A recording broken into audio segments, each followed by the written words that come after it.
Editor Eugene here. I want to show you guys a quick little trick on how to edit the VLOOKUP. Because normally if you do a VLOOKUP, you have to get this exact term to appear. I can spell VLOOKUP. That appears here, right? So VLOOKUP is search for this data in this table. We're going row or column number 1. False means it's an exact match. And you're going to get nothing, right? So because this and this are different, if you were to go ahead and delete that, that would show up. So I've used this on several occasions. One of the examples is that I had data from QuickBooks for the companies we deal with. And then the same companies are listed on Fishbowl, which is how we manage inventory. And then our companies are listed also on the CRM that we manage Soho. So the same companies are appearing in 3 places, but the names are different. So in QuickBooks, in the CRM, they might be spelled differently, right? So in the CRM, I have LLC, the capitals might be different, etc. We might show what the city and state is.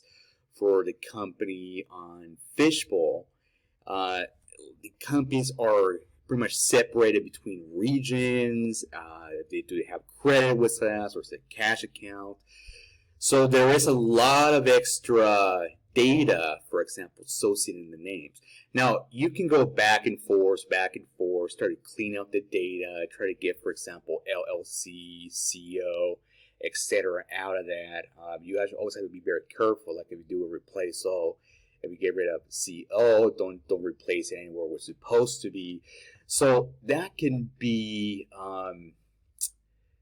very complicated. So one of the patterns I found in this case is that the QuickBooks is the closest thing possible. That's not exactly. So it's the smallest name, and it's pretty much the most basic name. So name of company, and there's nothing else. There's no state, there's no city, there's no LLC, etc.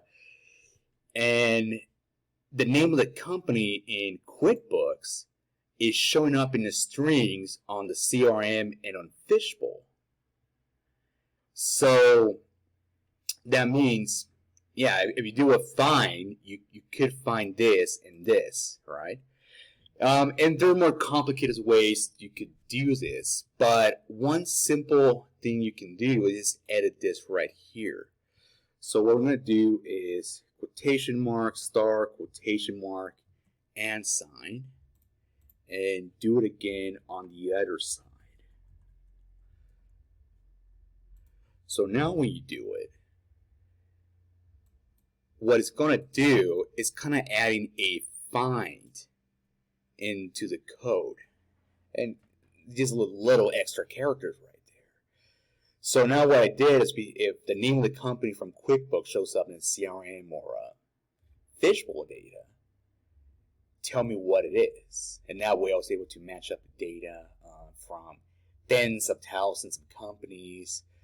I had a leftover of a few hundred, which we were able to manage individually, trying to match it with the rest of the data, but that definitely went from tens of thousands to yes, a few hundreds like that. I've used this on other stuff. For example, if I'm gathering data and there's certain keywords for, say, for example, names of companies that I know are not potential clients or what have you, I can search for that. This really quickly.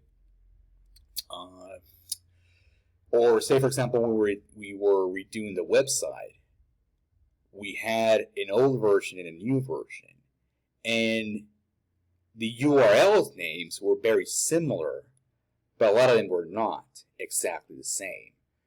So we might want to do a search for a specific term. Okay, what's the match for the page that was talking about X content?